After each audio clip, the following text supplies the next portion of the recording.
În capitală s-a deschis o nouă unitate a alimentației publice. Ea este dotată cu un bufet expres, unde se poate servi o masă caldă sau rece, într-un timp scurt și la prețuri convenabile.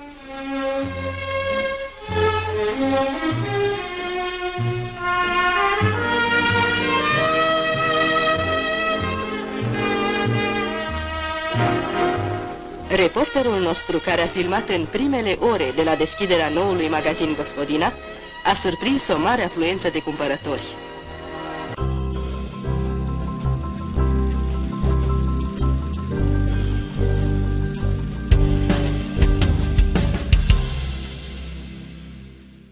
Nicolae Ceaușescu pregătea România pentru intrarea într-o nouă etapă după lichidarea datoriei externe de 2000 de miliarde de lei în martie 1989. Șeful suprem întocmise un plan detaliat care se întindea până în 2010.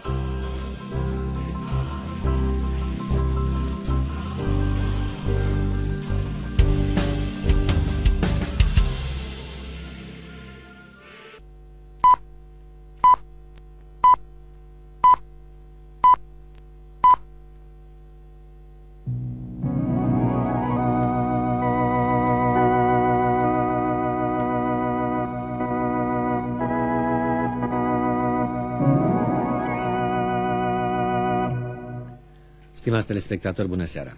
Proiectul de țară prezentat de Nicolae Ceaușescu la Congresul al 14 al Partidului Comunist Român era intitulat Programul Directivă cu privire la dezvoltarea economică socială a României în cincinalul 1991-1995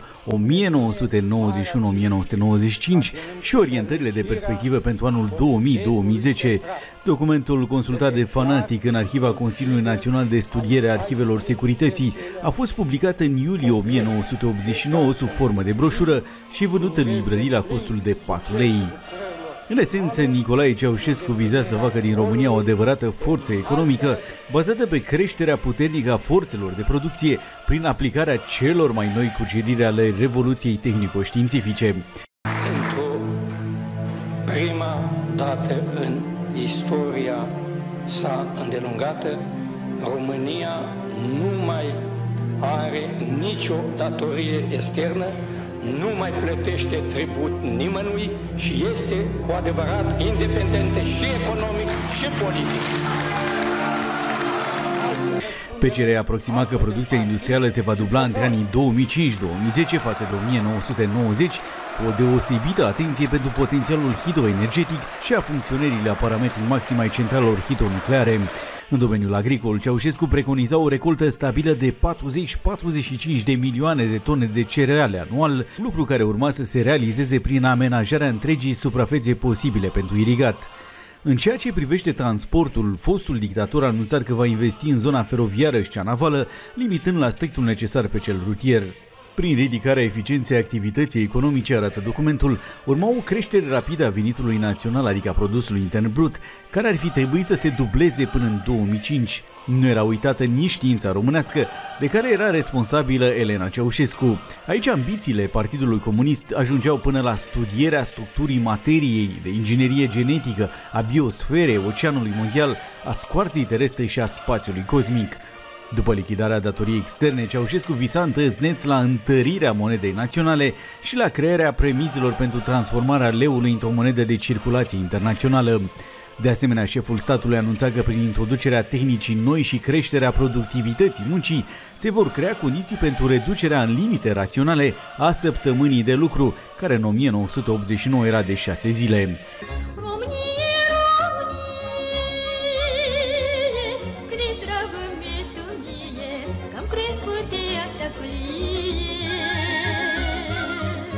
Ceaușescu promitea totodată condiții de viață corespunzătoare, demne pentru toți membrii societății, prin menținerea unui raport echitabil între veniturile mari și cele mici. Documentul arată că în cincinalul 1991-1995, statul român urma să investească 250 de miliarde de lei pentru construcția de locuințe și edificii social-culturale. Pe de altă parte, industria construcțiilor de mașini urma să fie orientată pentru asigurarea necesarului de utilaje și realizarea unor motoare termice cu randamente ridicate pentru industrie și autoturisme cu consumuri reduse de carburanți. În ceea ce privește industria electrotehnică, se dorea tipizarea fabricației de motoare electrice, transformatoare și aparate, acționându-se pentru creșterea competitivității produselor, reducerea accentuată a consumurilor de metale neforoase și înlocuirea materialelor scumpe. Ceaușescu aproxima că până în 1995 populația României va ajunge la 24 de milioane de locuitori, din care jumătate va fi populație activă. În acest context, una dintre prioritățile declarate ale partidului era crearea unor noi locuri de muncă și noi condiții pentru creșterea în continuare a veniturilor populației. În acest context, în perioada 1991-1995, urmau să fie construite peste 700.000 de apartamente, asigurându-se în oraș o suprafață locuibilă de 10-12 metri pătrați pentru fiecare locuitor. De asemenea, urmau să fie realizate case noi și pentru locuitorii satelor. Și totuși, cât de realist era programul promovat de Partidul Comunist Român în 1989? Cum avea să schimbe viața oamenilor după plata datoriei externe?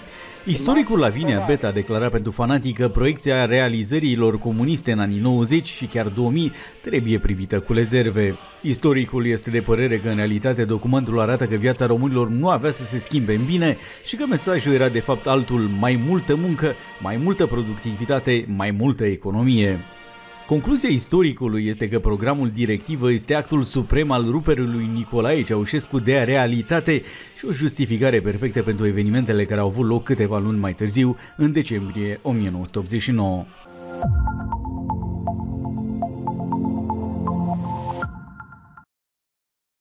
Din inimi vă urăm ani mulți și sănătate! Tovarășă Elena Ceaușescu, mamă iubitoarei, recunoștință vie vă purtăm și pentru dragostea ocrotitoare fierbinte omajul azi vă adresăm.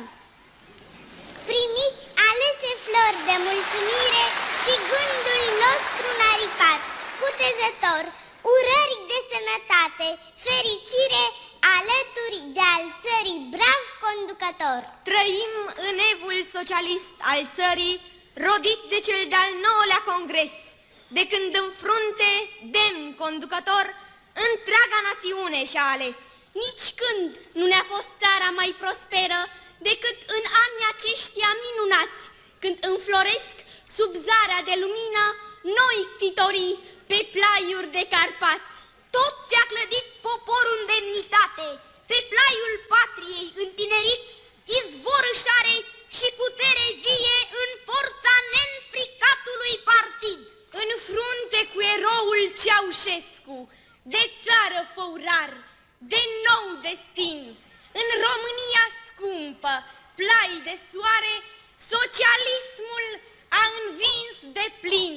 În jurul lui o singură voință, întreg poporul face trainic zid. Spre viitor, suprema unitate, e Ceaușescu, patrie, partid. O patrie avem și un crez fierbinte, spre piscuri comuniste să urcăm. Avem partidul care ne conduce, prin care către mâine cutezăm. Și toate câte în țară sfapte demne sunt rezultatul muncii tuturor, căci astăzi socialismul se clădește cu poporul și pentru popor. Pentru palatul nostru, ctitorie a epocii de aur ce-o trăim, palat de vise și de frumusețe, iubiți conducători, vă mulțumim! Și pentru toate ctitoriile mărețe din anii socialismului biruitor, vă mulțumim din inimile noastre, iubiți și înțelepți conducători!